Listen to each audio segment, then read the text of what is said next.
L'Américain typique, rassurant, poli, à l'apparence soignée. Un héros, sans cape ni super pouvoir. Tom Hanks fait plus de 120 films ou séries dans lesquels il apparaît, le seul, avec Spencer Tracy, à décrocher 2 fois de suite l'Oscar du meilleur acteur.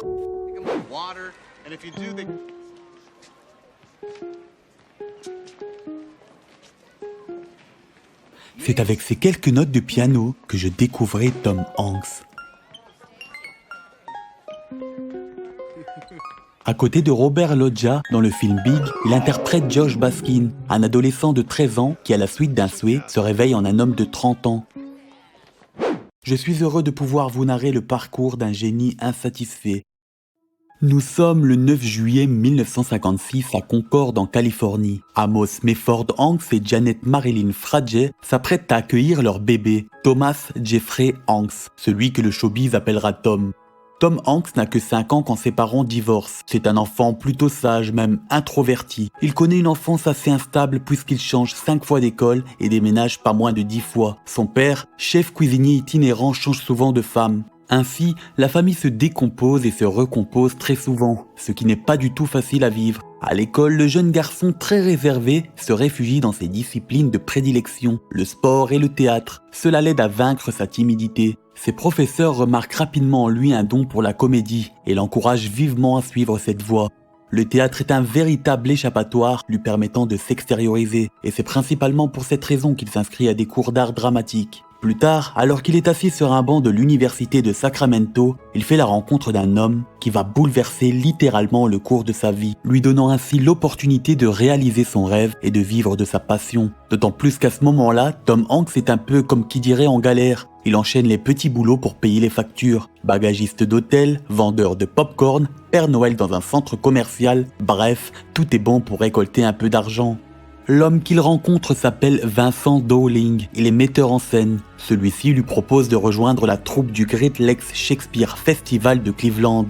Cette première aventure théâtrale lui permet de gagner en expérience, mais aussi et surtout de boucler les fins de mois.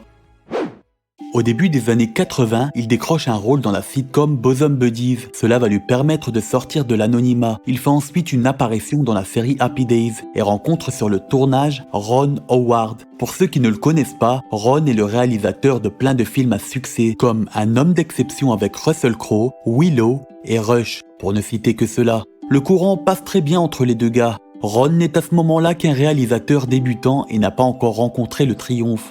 À cette époque, il est en train de préparer la comédie Splash, le récit d'une histoire d'amour entre un homme et une sirène sur fond d'humour. Il auditionne donc Tom Hanks pour voir s'il correspond à ce qu'il recherche. Après un essai concluant, il lui confie le premier rôle. Le film fonctionnera très bien, certains parleront d'ailleurs même de véritable carton. La carrière de l'acteur âgé alors de 28 ans est lancée. Il poursuit ensuite dans ce registre et tourne plusieurs comédies. Le Palace en folie en 1984, Une baraque à tout casser en 1986 et Big en 88. La même année, il célèbre l'amour en se mariant avec Rita Wilson, femme avec laquelle il partage sa vie encore aujourd'hui depuis plus de 30 ans. En 89, il partage l'affiche avec un doc de Bordeaux dans Turner et Hooch, l'histoire d'un homme qui essaie de dresser un chien, ou comme le dit la bande-annonce, l'histoire d'un chien qui essaie de dresser un homme. Tom plonge en plein milieu du genre comédie. Mais au cours de la décennie 90, Tom a envie de s'illustrer dans un autre genre. Il a en effet envie de se détacher de ce personnage humoristique qui lui colle jusque-là à la peau. Et ce sera un choix payant, même si le premier film d'un autre genre dans lequel il jouera sera un véritable désastre commercial. Réalisé par Brian De Palma, Le Bûcher des Vanités avait pourtant tout pour plaire. Bon réalisateur, budget conséquent, casting XXL, car je rappelle que l'on retrouve Bruce Willis et Morgan Freeman aux côtés de Tom. Malheureusement, le long métrage est l'un des plus gros échecs de la Warner. Malgré cela, il n'abandonne pas et persévère dans cette voie. Et la consécration arrive avec son interprétation d'un avocat atteint du sida avec Antonio Banderas et Denzel Washington dans Philadelphia en 93, ce qui lui vaut l'Oscar du meilleur acteur. L'année suivante, il réalise un exploit titanesque en raflant un deuxième Oscar pour son merveilleux rôle dans Forrest Gump. La performance de Tom Hanks est parfaite en tout point. Il joue à merveille le simple d'esprit, que ce soit dans ses gestes, son comportement, dans sa façon de parler. Dès la première séquence du film, on s'attache à lui, de par sa simplicité, sa manière de voir les choses, et même de par son handicap. Déjà monté sur un crevettier? Non, mais je suis monté sur plein d'autres arbres. En 1995, il retrouve son ami Ron Howard, réalisateur du film Apollo 13, adapté du livre autobiographique Perdu dans l'espace de Jim Lovell, racontant une mission spatiale qui fut extrêmement périlleuse au cours de l'année 70. Tom endosse le costume de l'astronaute et cela lui va à ravir.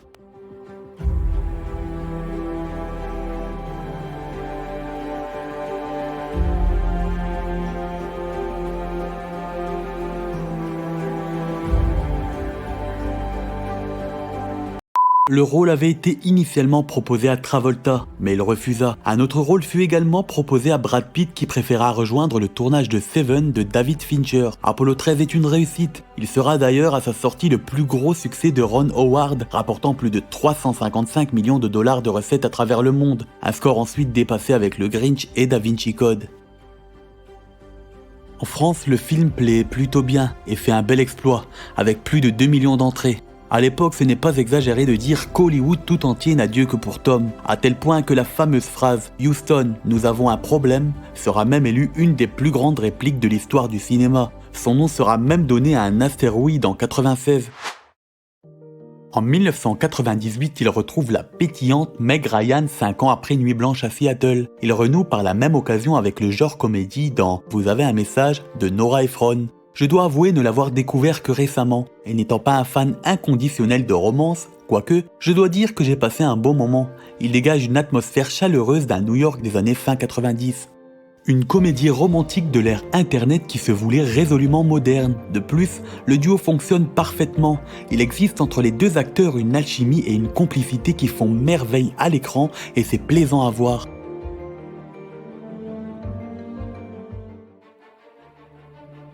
Capitaine héroïque, soldat courageux, solidaire au combat.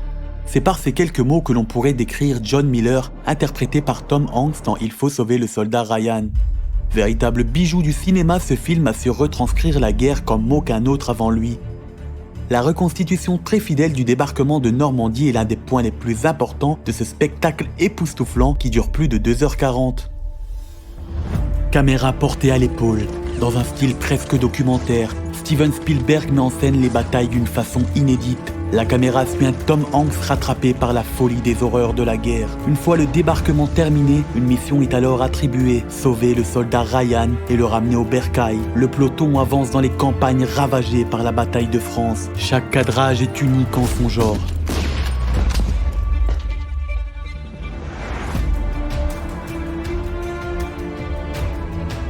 Il sera récompensé à juste titre par 5 Oscars. Tom, quant à lui, sera nommé pour l'Oscar du meilleur acteur.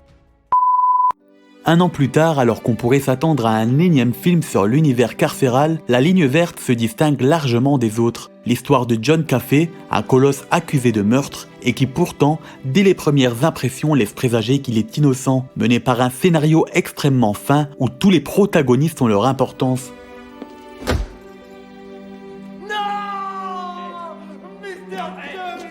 L'histoire est humaine, les rapports entre les prisonniers et les gardiens également. La première poignée de main entre Paul Edgecombe et John Caffey est très symbolique. Il y a quelque chose de touchant dans ce geste qui signifie beaucoup. Les larmes de Tom quand il découvre le véritable assassin.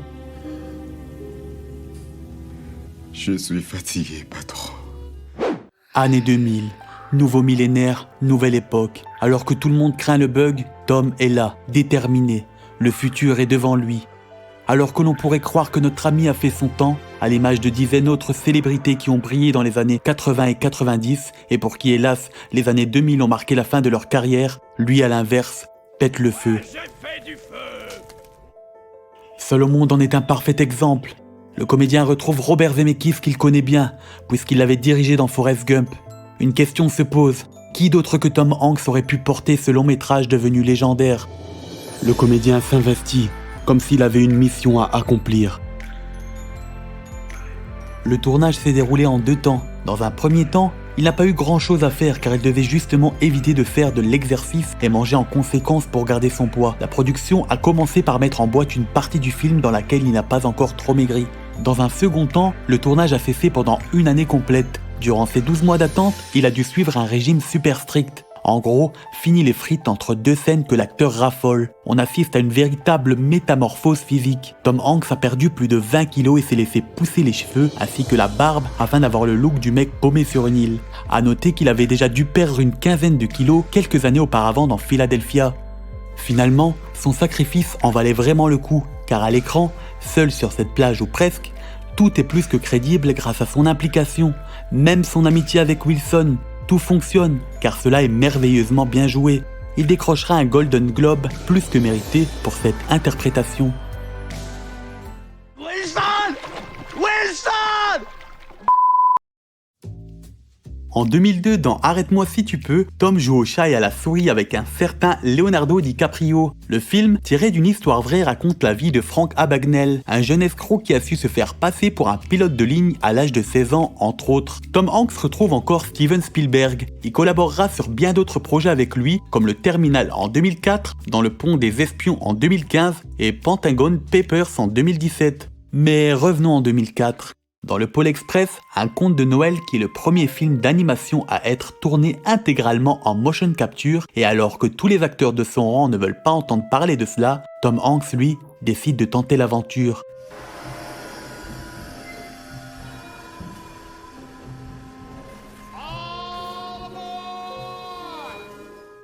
Fort de son talent et de son expérience, il réussit à s'adapter à ce nouveau procédé et interprète avec classe pas moins de 5 personnages différents. Il est également le producteur exécutif. Le film sera salué dans l'ensemble avec toutefois quelques critiques. Restons dans le genre animation. Tom prêtera sa voix à Woody dans les 4 volets de Toy Story.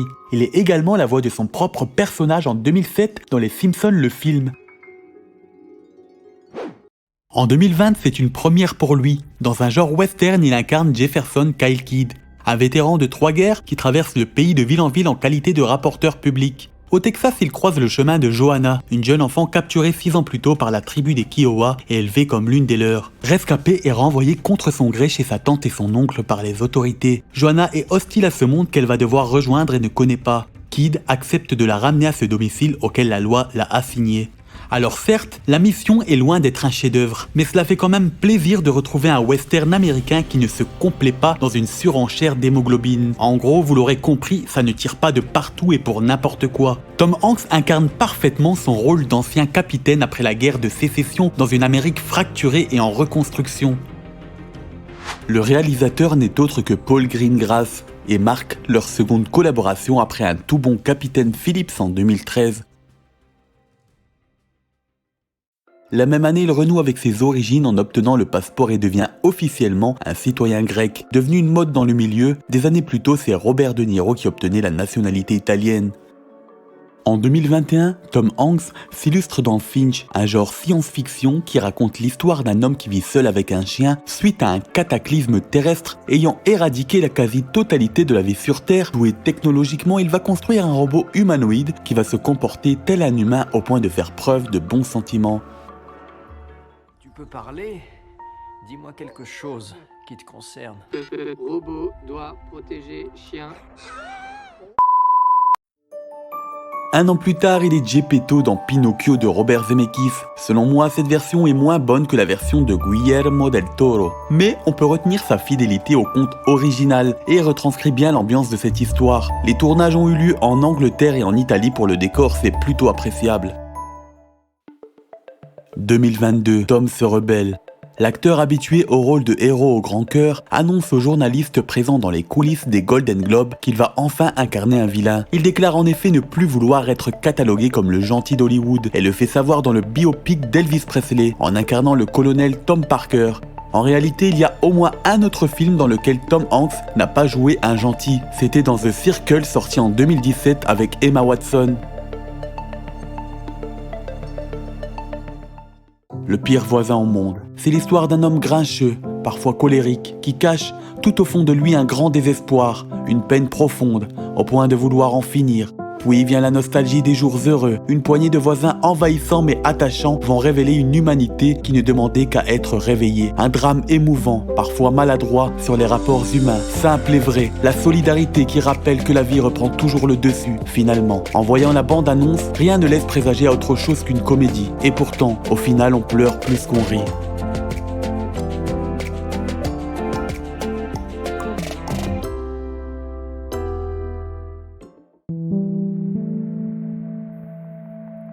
Pour conclure, ce qui me frappe chez Tom Hanks, c'est sa capacité à durer dans le temps, à se réinventer, à nous surprendre. J'aurais pu parler de dizaines autres de ses films, et peut-être que j'en ai oublié certains qui sont très importants pour vous, mais je n'ai parlé que de ceux que j'ai vus. J'avoue avoir pris du plaisir à revisionner des classiques comme Big, La Ligne Verte, Il faut sauver le soldat Ryan, dans le cadre de la préparation de cette vidéo. Je suis même retourné en enfance en revoyant le Pôle Express. En bref, ce que je retiendrai de la carrière de Tom Hanks, c'est sa durée dans le temps et son envie de se réinventer chaque jour. Peut-être qu'au fond, il n'est qu'un humain, comme vous et moi, insatisfait.